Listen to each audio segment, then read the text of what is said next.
Welcome, everybody, to Recovery Machine. My name's Nathan, joined as always by my co-host and your co-host, Corey. How you doing, Corey? Hey, I'm great. How are you? Not bad.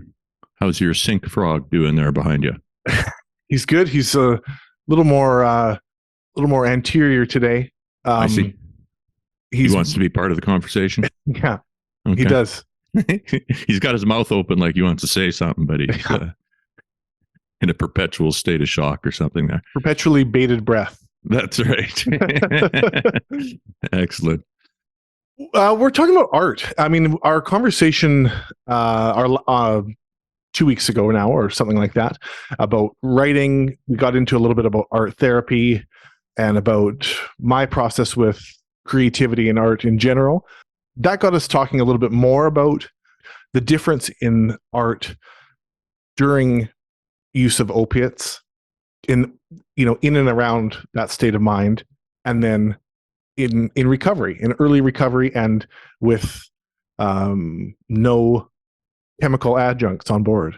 So it's just quite interesting, and I think it bears a little bit of discussion and exploration into what that at least meant for me. I know that there are differing opinions on it, different schools of thought about how much substances, whatever they may be, can influence the creative mind. A lot of mythology around that. Mm-hmm. A lot of evidence of really great, important artwork that has been created around people who are under the influence of some sort of substance. It's an interesting concept, and something I just considered now. You're talking about this is the art that you did when you first started art therapy, and you weren't on opiates. You were in more of a state of like acute to post-acute withdrawal, I guess. Or is this going back further? Well, I mean, both. So I've got work that I did while I was actively using opiates. Okay, and I see. My interest in art goes back my whole life. So, but I have a number of paintings that I did in and around the time that I was using opiates, that I was depressed, that I was, quite reclusive, and all those things that became so problematic for me. Mm-hmm. And then, went off work, was cut off of opiates, and continued with art, and then got into art therapy. So there's a before and after that we can talk about here. Okay, sure. Yeah, that'll be interesting. So you're going to physically show me some pieces that starting with the ones earliest, and then we'll move along and see how things look as they change. Yeah, that's the idea. Okay. Yeah, and I guess what we'll do is, for this part, we'll just get you to hold them up, and I'll take a look, and then maybe after, what I'll do is I'll put some more clear digital prints in the video so people can look closely at them, if that's okay with you. Yeah, I think that's a good idea. Yeah, because the lighting is such, and there's a lot of sun here today, so they may not be the easiest to see. But unfortunately, I don't have dates on these first few, but I can tell you that they were certainly during the time of opiate use, and certainly at a time of sort of low mental health. So I had done these first couple with the intention of creating heavily black colored pieces, primarily black in color, very, very abstract. And okay.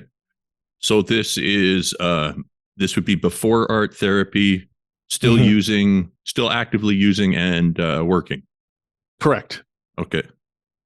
And that almost looks like a Mesopotamian, or almost like an Aztec kind of vibe to it, actually, because you've got like what looks to be a celestial image up in the top there, and then it's kind of got like a guy sitting there working on some sort of an instrument, and that's maybe being powered by a sun or something, and then there could be like an angel coming down.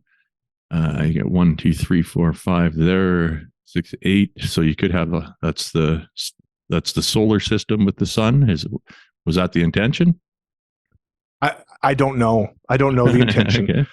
This would have been something that I would have just done quite quickly, and quite, stream of consciousness, I would say. And I've got another one that was done here, I'm sure the same day, adding a little bit of yellow, a little bit of color in.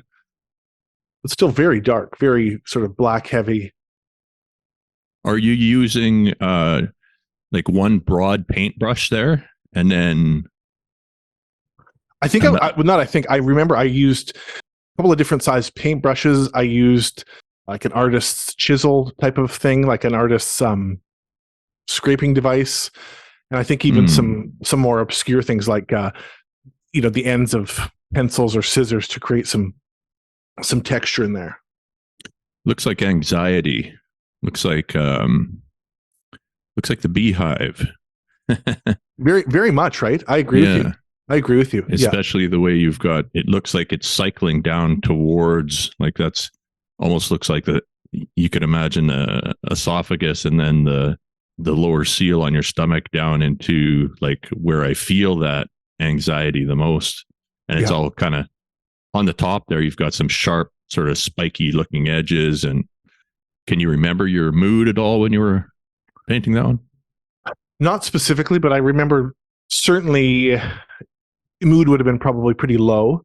Anxiety for sure, at least anxiety around work and my just overall state of being, things would have been building up. Can you put the first painting alongside that one? Yep. For me, like looking at it through my lens now, I see a very disorganized sort of state. And the next one I have was around probably a little bit later, I would imagine, like a couple of months later. And I see a real lack of organization there.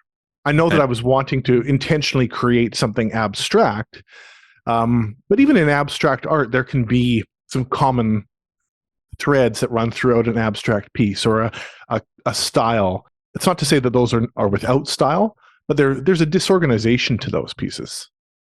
Okay. So this is 2 months later. Had anything changed in your life? It only would have deteriorated. Okay. And this next one I know is certainly well into the first few months of the pandemic. So more isolated, more time at home alone, working longer hours, more stress. And this is one that I would have done. I'm not sure if I came home after work and did it, or if I had just worked a set of shifts, but I remember it was very much that it was around a time when I was working. So I'm just going to push my camera back a little bit here. This is a significantly larger piece. Hard to get the whole thing in the shot, but we'll do what we can. I like that one. I really like the colors. It's almost a microcosm of, you could see like an amoebic kind of landscape going on there. Yeah. Was this, again, it looks like you must have used some brushes at some point and then maybe finger painting too? I can tell you, yes. The large sort of abstract face there that's up in the top, this one up here. Yeah. It was done straight from a tube of paint. Okay, right on. And zero fucks given. Exactly. Just gonna squeeze it right out of the tube and create this design with it. But yeah, you're right. Brushes, again, some other sharper instruments to get some texture. Man, I like that one. I can tell you too. I wrote the word Brando there, and at that time in my life, I remember I was late to the game of the movie Apocalypse Now. But when I watched Apocalypse Now, it just rocked me. And Marlon Brando's performance in that particularly just rocked me. He was just such a terrifying, complicated, brooding, fascinating character in that movie.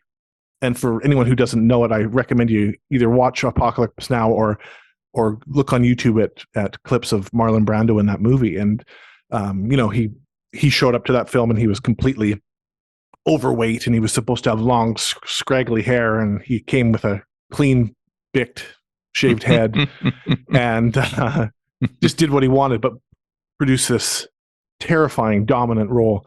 And I think when I look at this painting, there's a lot that I was exploring around. I mean, I was very much on my own there, not in relationships. There's a lot about male-female dynamic that I'm exploring in that painting. Like there's a lot of, there's a pineapple there. Mm-hmm. It says Brando. There's a a dead fish along the bottom there. Yeah. There's this face, with these big lips and this, whatever you want to call those eyes, these obscure, abstract eyes. And again, that would have just kind of come out of me quite quickly. But looking at it now, there is a little bit more organization to this piece than the last two, as I see it, at least. Oh, certainly.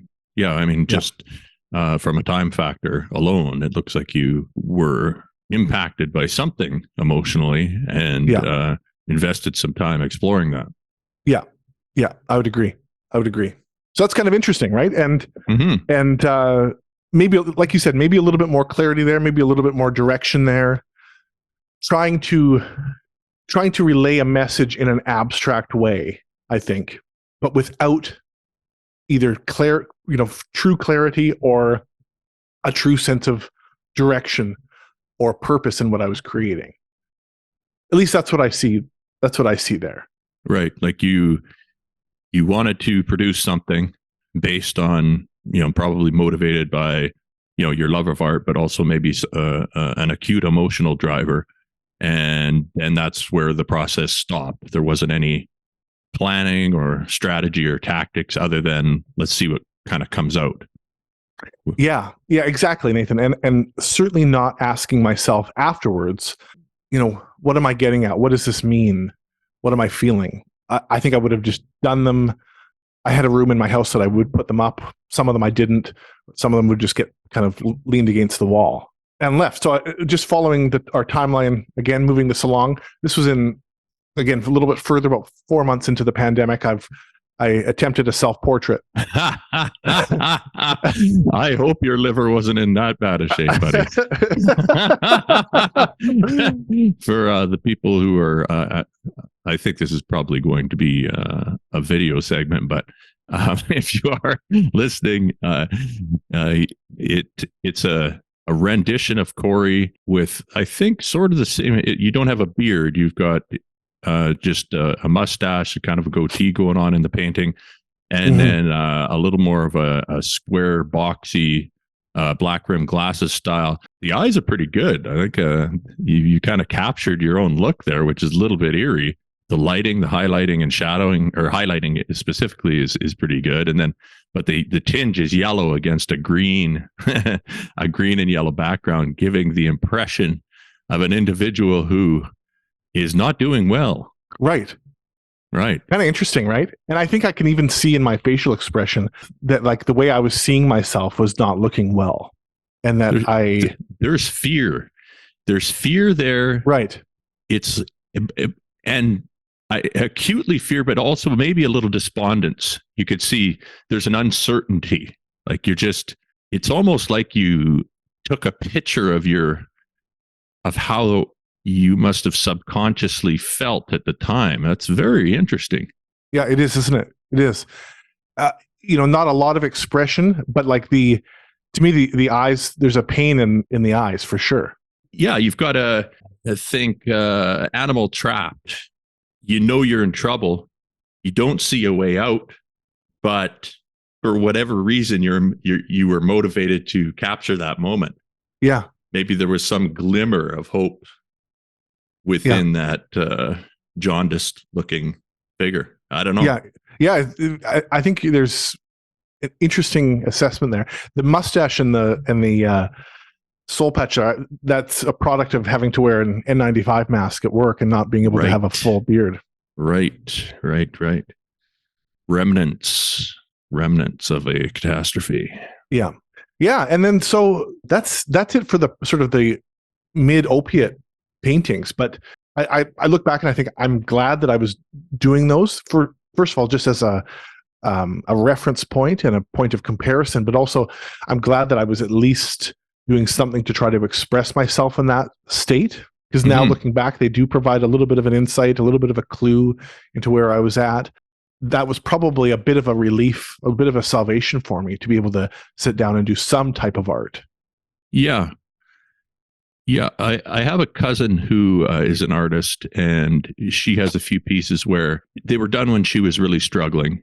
And personally, it's hard to imagine finding the motivation to express yourself in that way. Like, I can't imagine When you're using, it, certainly, I mean, if anything, opioids make me feel creative.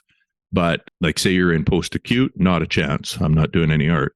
Maybe after a while, you start to get back on your feet. You could try to do some art therapy to figure out what happened, and some interesting stuff would come out there. But she has one piece in particular called Oblivion, I think, and I believe I have it upstairs. If you, I'll show it to you if you want to wait. Please. Yeah, let's do it.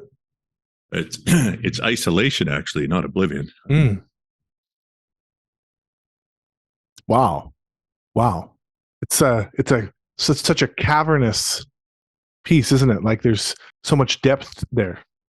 Yeah, but it's in the shadows. We've all been there, right? Mm-hmm. There's just nothing left. You're fully retreated, and no help coming. It's just a state of despondence, I guess. Yeah. Yet the figure looks also sort of serene. Yeah. Yeah. Doesn't she? Yeah. Well, I think that's what you're trying to achieve, right? Because it's a game you can't win, but you continue when you withdraw. You're withdrawing away from the world because you're seeking comfort. Mm-hmm. That's the motivation. So you're seeking some sort of solace, but then once you're completely backed up into a wall like that, and the darkness is around you, you've effectively cut yourself off from all your support, and now you don't know how to get out. Yeah. But yeah, I thought she did a really good job. Yeah, that's beautiful. Thanks for sharing that one. For sure. Thought I'd give her a little shout out there. Yeah. It's Lindsey Neufeld. She's got a studio. I'll put a tagline in the description there so people can check it out. Yeah, cool. It's got lots of nice work. So I guess then moving through chronologically, went off work very quickly within a week or two, got linked back up with an art therapist that I had seen previously, but hadn't done a lot of art with. Did a little bit of some sketching and some stuff in office, but hadn't done any like purposeful bigger pieces. And that was sort of what she was really now pointing me towards, was like, let's hone in on really kind of focusing, getting some actual expressive pieces of what you're feeling. So by that time, I already was in a sense had a direction, and that direction was everything that was ahead of me. That direction was, being off work, getting sort of cleaned up, getting my mind in order. And so there was a sense of purpose there too. And this first piece, I think, going chronologically, was a piece that we talked about. We didn't really talk about, but I shared the piece online during our shame episode with your dad, and that was this gentleman here. Yeah. And so, for those who don't know, that's John Walker Lint, who was an American soldier who then defected and joined the Taliban, and then was brought back by the Americans. And he was bound and tied up, and his image was strewn all over the media. And I really, I just couldn't get this image out of my head at the time. And early in the first couple of weeks of being off work, couldn't stop thinking about this image. Do you think it had anything to do with was it just the impact of the story during a time when you were probably very susceptible to that type of thing? Or was it that maybe there's some feelings of a traitorous nature going on within you? Was that a possibility? I mean, that is a possibility, of course. This moment or this image came out long before, like probably 18 years or something like that before. And I remember it impacted me at the time. Mm-hmm. My mind was was this image of a patient that I had encountered in the emergency department who came in a very similar state of being bound and beaten and naked, and they got him just strapped down to a table, blindfolded. Looks like his hands are zip tied there, and maybe extra cuffs. Completely naked, other than the beard and the blindfold, I guess.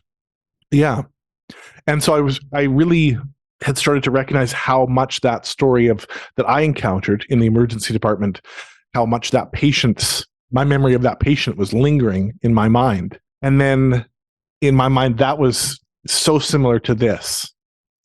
I think, though, in talking about the piece after, I think there was a lot of my emotional state at the time in the last year of being at work, where I felt sort of bound and helpless, and like I couldn't see what was coming, like I couldn't see direction, like I lost my voice. Yeah, of course. Like I was trapped, and that's exactly how you feel, isn't it?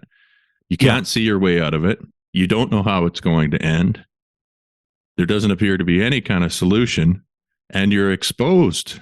Yeah. It's only a matter of time before you're going to be facing some kind of shame one way or the other. Yeah. And you've got a sense of shame already yourself for betraying yourself, for letting it come to this. Yeah, exactly. And also recognizing that as I was going off work and starting to think about really isolating what memories were lingering for me, what stories that I had encountered that kept me up in the middle of the night, kind of thing. They were exclusively stories of human cruelty and of humanity mistreating humanity. As a ER nurse, you encounter blood and death and terrible stuff all the time, and a lot of that is accidental. And those accidental ones are awful and can be traumatic, but there's something particularly traumatic, for me at least, about witnessing what we are capable of doing to each other as human beings. Yeah, I don't think about that as much, not being in that line of work, but definitely in a hospital, you would see domestic violence, people trying to run each other over with cars, attempted murders, bullet wounds, stabbing, like all sorts of stuff like that, where it wasn't an accident. The person was actually had committed a whatever kind of assault. And then you're not only looking at the results of that encounter, but you're also asking, I'm a human. A human did this. How far away am I from doing that at any given time? That's it kind of forces a self-examination. Yeah. And then, the other thing that I was going to say, just as artistically speaking, is like, even within a few weeks of being off work and off opiates, my technique was tighter. My lines are cleaner. Just, it's a much more competent piece of art. Hey. There's a lot of people out there who produce some fine work on opiates, but absolutely, I see what you're saying. Yes. Yeah. And this one was this your art therapist? Was this motivated by your art therapy? Yeah. Oh, yeah. Yeah. And I think that was, I had listed a number of events that I'd wanted to talk about that were lingering for me.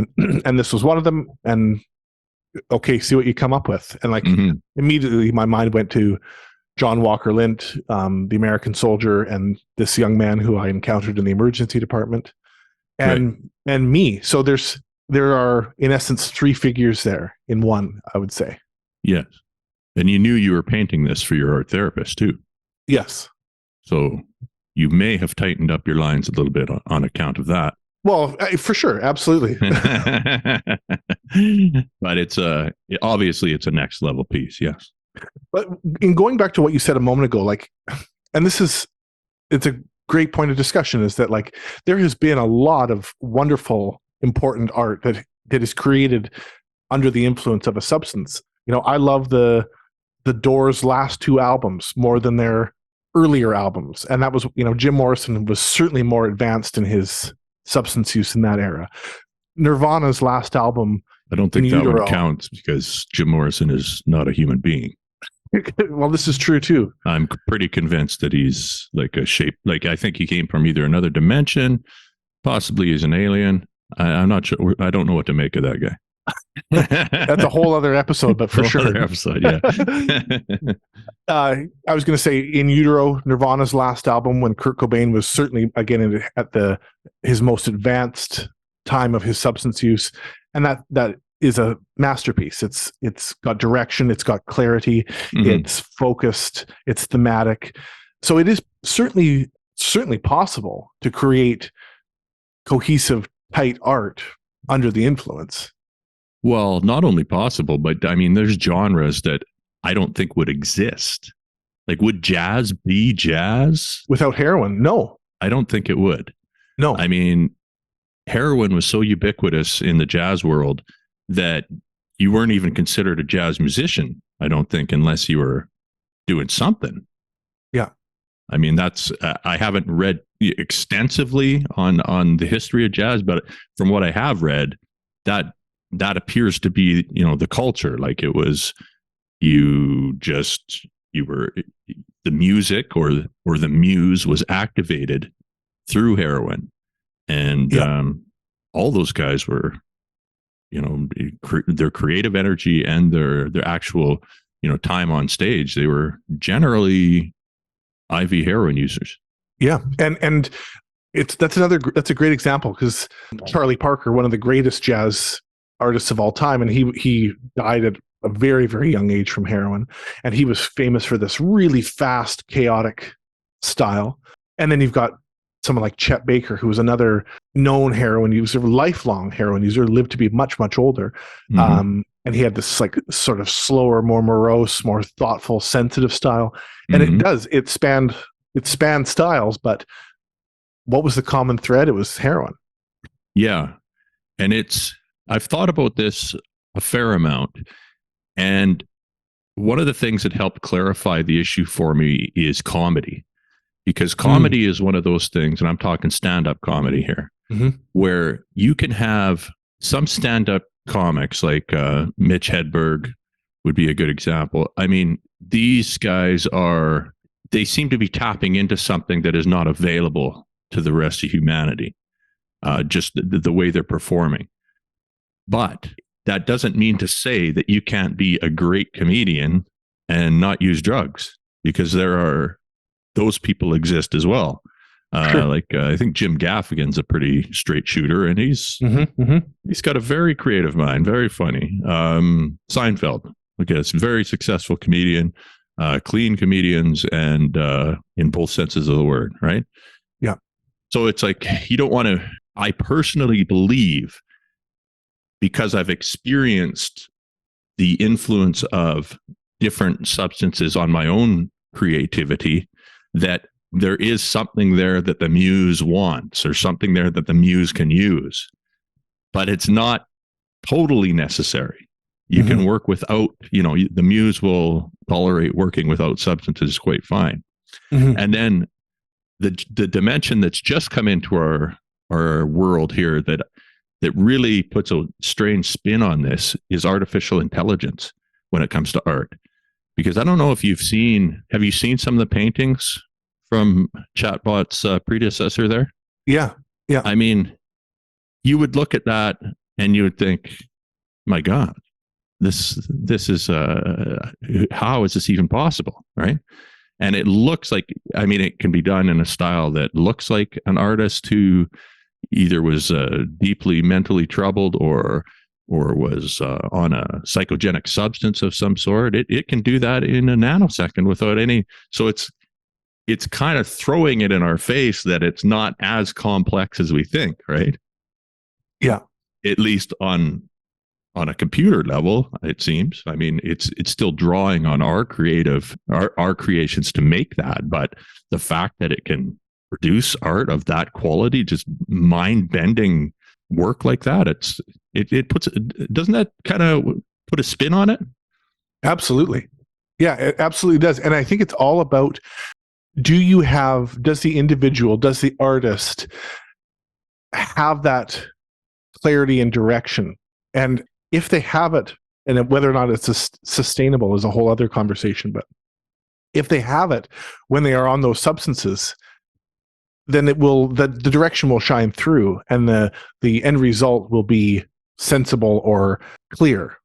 I think for myself, it was the journey to get to the other side of that facilitated me being able to produce some clearer things. It's different paths to the same thing if you're creating something.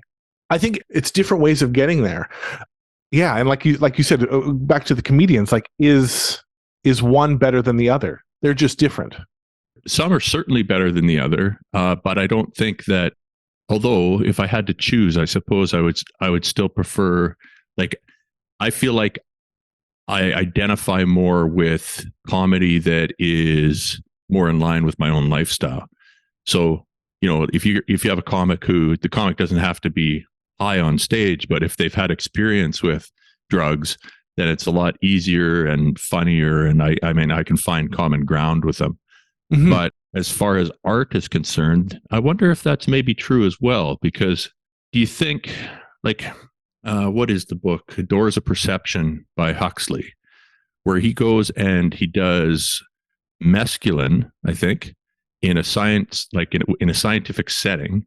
Mm-hmm. Like I've talked about this before, where he goes and he looks at a Van Gogh painting and understands it. He understands the mental state that Van Gogh must be in constantly to be able to produce that art. Mm-hmm. And to me, that the fact that a computer can you could tell a computer to say, give me paint me a field full of horses in the style of Van Gogh when he's having an anxiety attack.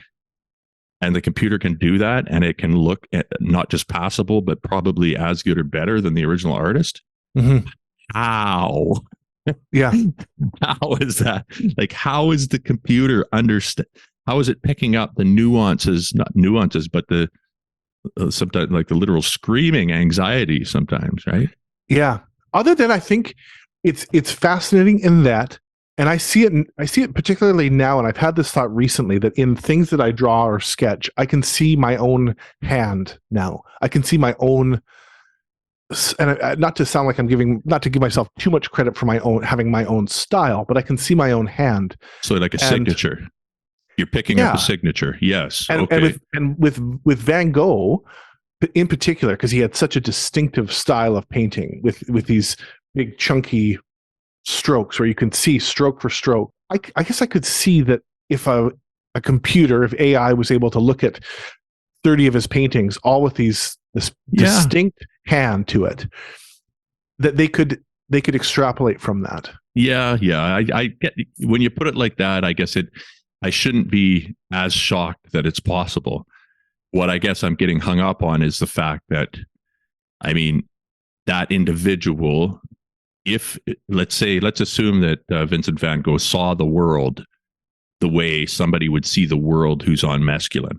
Mm-hmm. And then the reason he, that caused him two things, at least, one of which was a difficulty living in the world normally, because it would, being in a state of mescaline induced whatever would cause a certain amount of difficulty. But the other edge of that sword was that it made painting for him.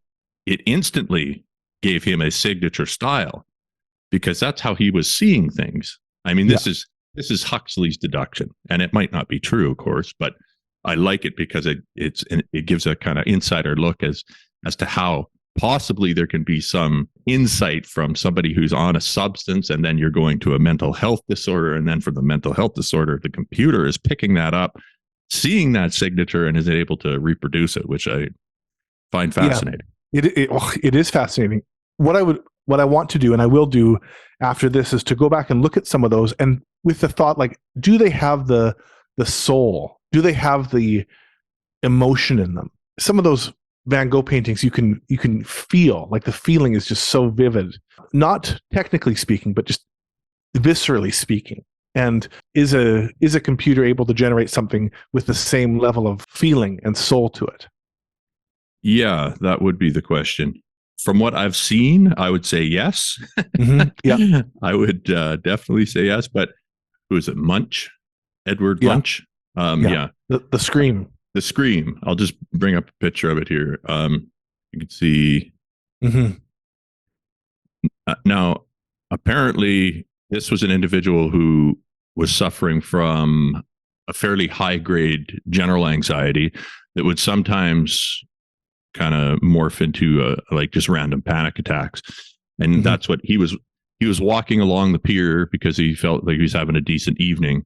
And then on the way back, he got struck with a particularly tremendous anxiety attack and saw that figure. And so I don't know how, like, when you look at that, and it's a bizarre level of, if you really look at that painting and you put it in the context of that story, it's a staggering amount of anxiety and fear. And I guess I haven't played with those programs enough to know what a computer would generate in comparison to that could compare with that, I guess. If you told it just to generate, show me the physical manifestation of terror. Yeah. What would it come up with? Yeah. Would it be a picture of Homewood? The thing I love about the Scream is that it is depicting how a person feels themselves when they are anxious and afraid of the world and of everything around them. It is fear on that face, but it's both internal and external. It's the internal fear and the external threat. Yeah. I see both in that painting. Yeah, terrible. Yeah. It makes you feel really bad for that guy. Just having to go. And this was I don't know if they even had, what would they have had at that time to calm you down? Well, maybe laudanum, I guess. But other than that, yeah, you have no choice. If it was that, or if I was in a state of walking around being assailed by figures like that on an evening walk, I would think I would be gravitating towards any substance or procedure or anything, maybe short of a lobotomy. Yeah. But yeah. So I've got another one here, and what my point with this next piece, and this is going chronologically, would be that it's interesting how the subconscious mind makes its choices about art, about like what art you choose, what direction you take a piece of art in. And that's the beauty of art therapy, is that you have time to kind of pick it apart and analyze that. And so one of the lingering pieces of grief in my life was the loss of one of my uncles when I was 15 years old. And that ultimately led me down the path of the nursing profession. He died of pancreatic cancer, which is just, for anyone who doesn't know, it's just a horrendous, aggressive type of cancer. And very low survival rate too, I think. Very, very low. And for him, it was just a couple of months that he went from being a very vibrant, healthy person to dying. So really impacted me as a 15-year-old, and stayed with me. And it wasn't, well, it was a trauma, but it wasn't the same type of a trauma as what I encountered at work. But I just really identified that was still on my back, that his death was still right there with me as a whole, as a life-defining moment. And so decided I wanted to do something about him, and looking through a bunch of different pictures of him, and I chose this one picture in particular. And in the actual photograph, he is standing, leaning against a truck, smoking a cigarette, and he's holding a plate of like cake or some sort of a dessert that certainly my grandfather would have made for him. I'll just get in on his face a little bit here. As I was doing the painting, first of all, one of my decisions was, to hell with the background, to hell with the truck, to hell with the house that's behind him. Yeah. I'm just going to do him. I'm not going to worry about all of the sort of finer details of it. But I'm going to keep the cigarette there, and I'm going to keep the plate that he's holding there. And can you move it back all the way so I can see it in the texture? Oh yeah, okay, I get it. Yeah, yeah, that's better. A little less glare there. Yeah. And so, for one, after he died, he was cremated and he was put into Kalamalka Lake, which is in Vernon, British Columbia, which beautiful lake, and is not unlike the color of his skin. Not unlike the color at all. Yeah. And, I think the fact that I removed all of his surroundings spoke to like my feeling of the loss of his physical being, the loss of him from the material world. Yeah. Yeah. It's got a ghost-like feel to it for sure.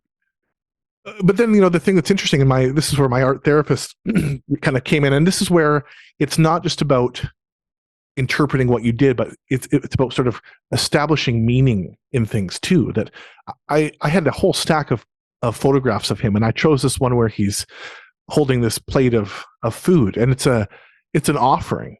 And I think it was the meaning that I derived from it was that he, in his death, made the offering of teaching myself and a number of us in our family a whole lot about life and death, and gave me a sense of direction, gave me a sense of purpose for as a 15-year-old without a direction. It sent me into a career. It sent me into a path of helping others.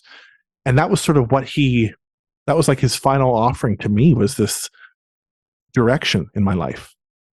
A direction that I ended up having really complicated, mixed up feelings about, that ended up damn near killing me. And that I had to come to terms with that too. But that was his final sort of, as I see it, his final act was to sort of let us into the experience of his death and say, like, go with it. He gave you a piece of cake that was the biggest dose of reality you had encountered since your sister. Yeah. And at a way different stage in your life. Yeah. Stage. 15 years old is a wild stage in anyone's life, in a young man's life for sure. Yeah. 14, 15 is the most chaotic time in a male's life anyways. I can only speak to that experience, but yeah, you're just really, you're testing the limits of reality, and you're searching for meaning, and just starting to think about searching for direction. So a loss like that at that time would have been pretty staggering, and the impact, for better or for worse, would have been felt. Yeah. But doing that piece took me from still having questions about it, questions of why did I, as a 15-year-old, why was I so compelled to go and be with him and be like a nurse at his bedside at that age, which is what I did. And was that wrong? Did that screw me up for life because I did that? Did that send me down this path that ultimately, led to addiction and could have killed me? But no, I look at that painting and I think it's beautiful. I think there's so many of the lessons that I've had to learn through that are exhibited in that painting. The other thing that I think is just so interesting is the sharpness of color that I was starting to use. Mm-hmm. I was starting to use much more vivid, bright color compared to those earlier paintings that I showed. And you and I have talked about how in early recovery, coming off of opiates, the world is sharper. The brightness and contrast goes up for, I don't know, at least a month or two after depending on how you do it. Cold turkey, it really cranks up.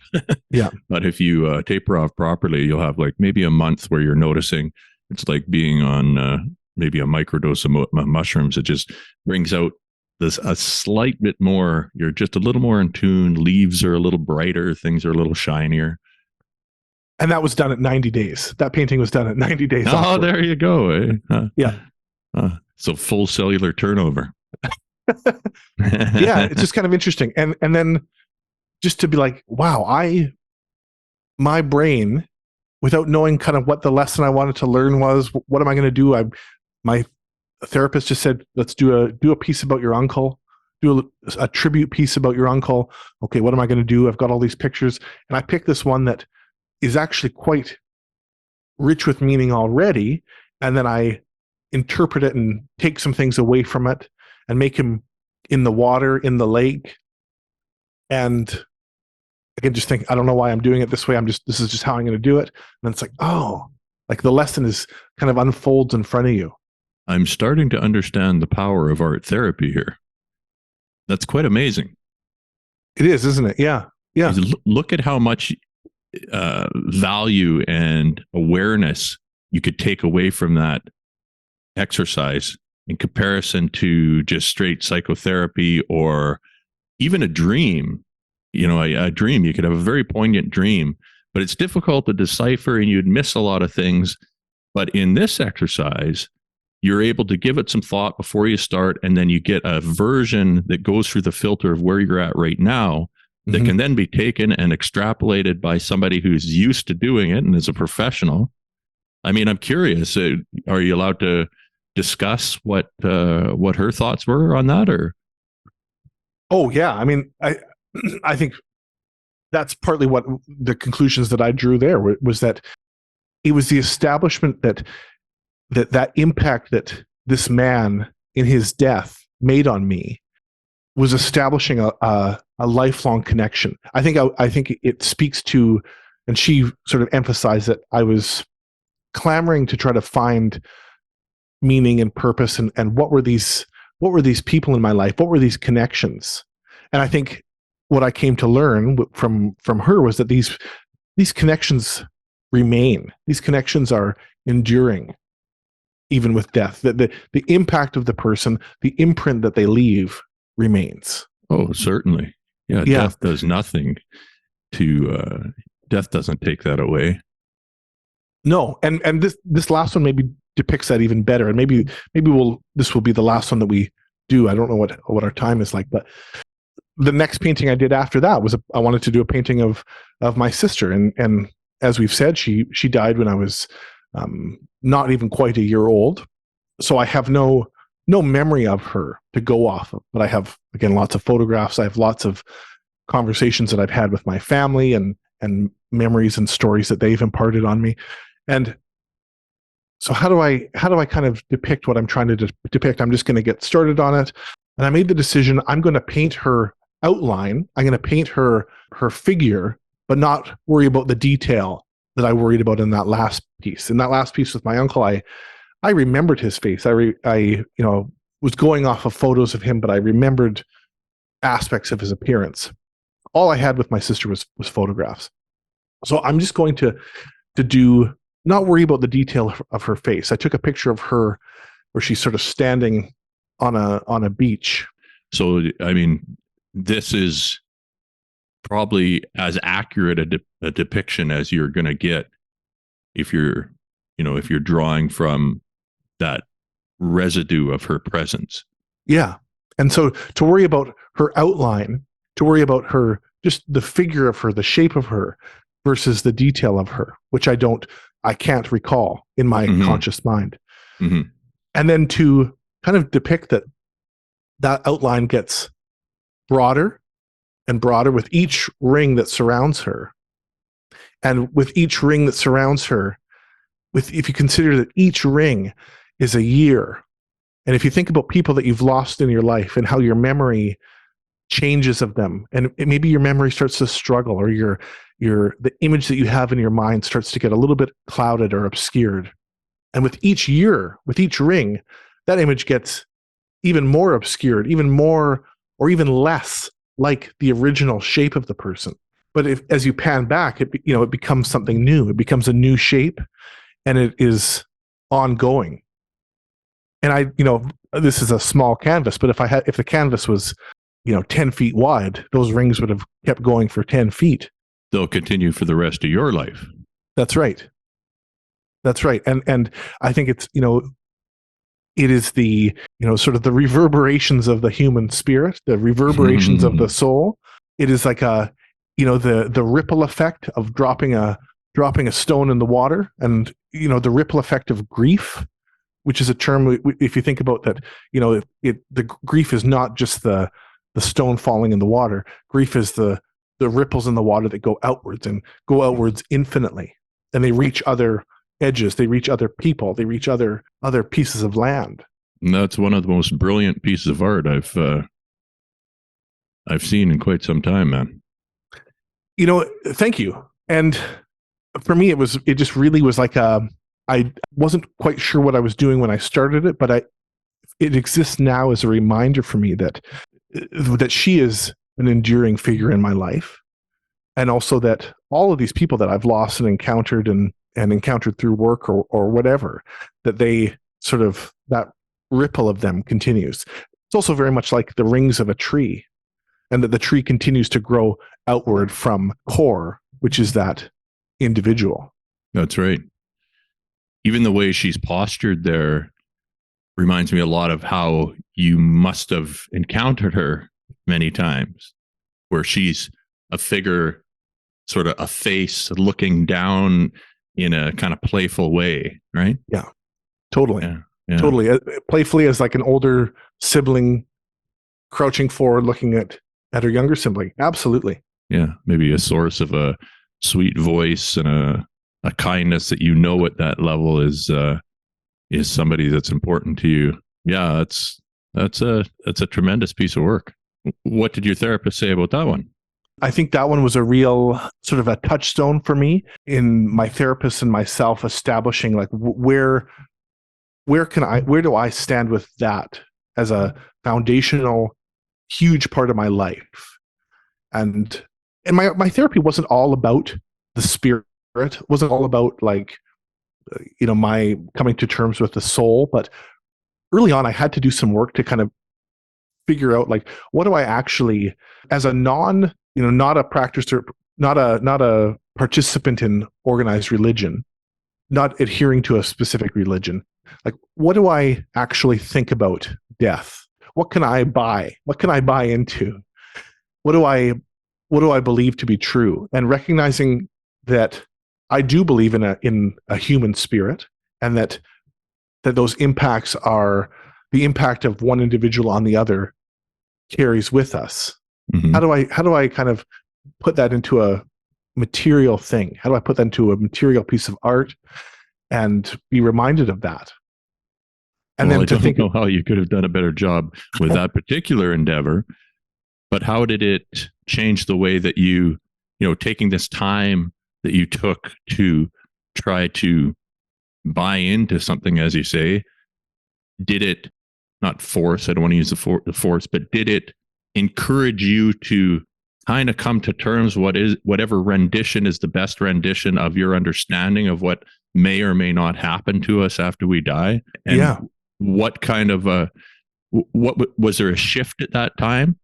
I mean, I don't know if were you atheist or agnostic up to a certain point, and then how did that change your feelings towards that part of spirituality, and how does it sit with you now?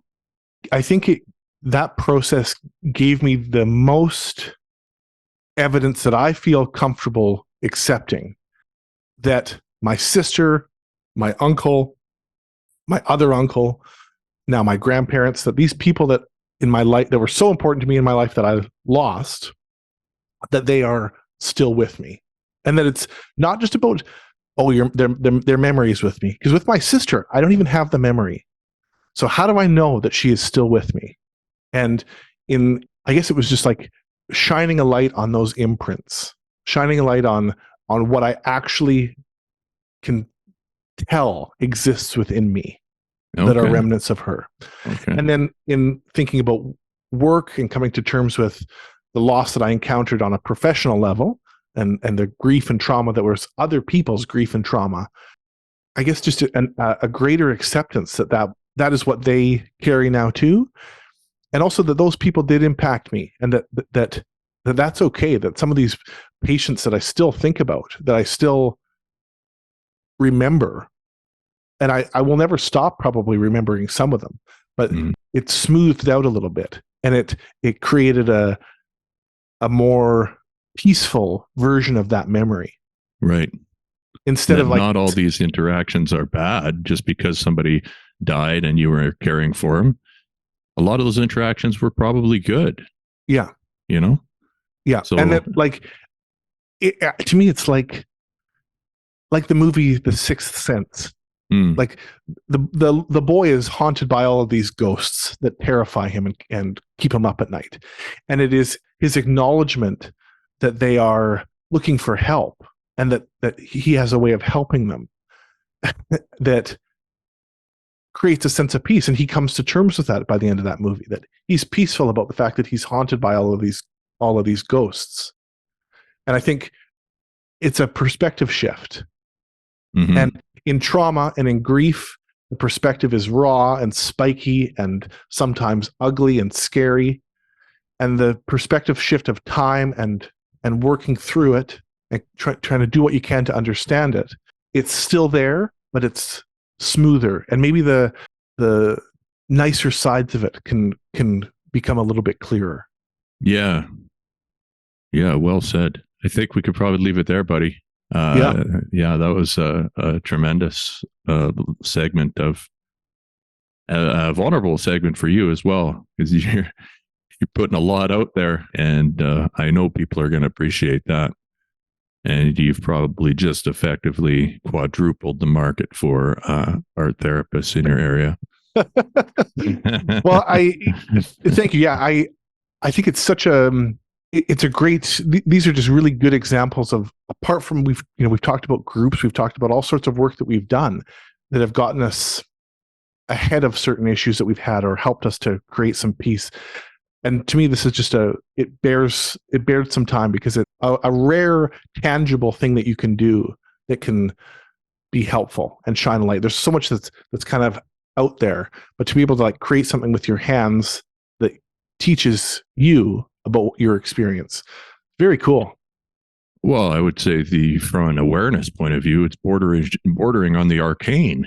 I mean, sincerely, I mean, how else would you delve into that kind of stuff so effectively and in such an interestingly complex, layered manner? I mean, my God, I'm kind of staggered. And the last thing I was going to say was, like, I've had the thought before, like, damn, I wish I could have done those pieces of art before I touched an opiate, before I became so depressed or anxious at work and feeling all of these negative, problematic things. I really have come to think that I had to move through that to get to the clarity and to do the work to understand the other things, the root issues, the people that I needed to understand. I agree 100%. Yeah. Yeah. We beat ourselves up for the choices we make or for falling into addictive behaviors, but maybe it's just the way we have to learn those particular lessons. This is the path. Yeah. For better or worse, you're out, you're where you're at, and that's where you're supposed to be. Yeah. But yeah, what a beautiful display of art and a great description of meaning. Thanks for sharing that stuff, man. Thank you. Thanks for listening. Thanks for giving me. I'm grateful for having a platform like that. It's too cool. It's very rare. I'm very, very privileged. So fantastic. Okay, folks. Thanks for listening, and we'll see you next time. Cool. Thanks. See you soon.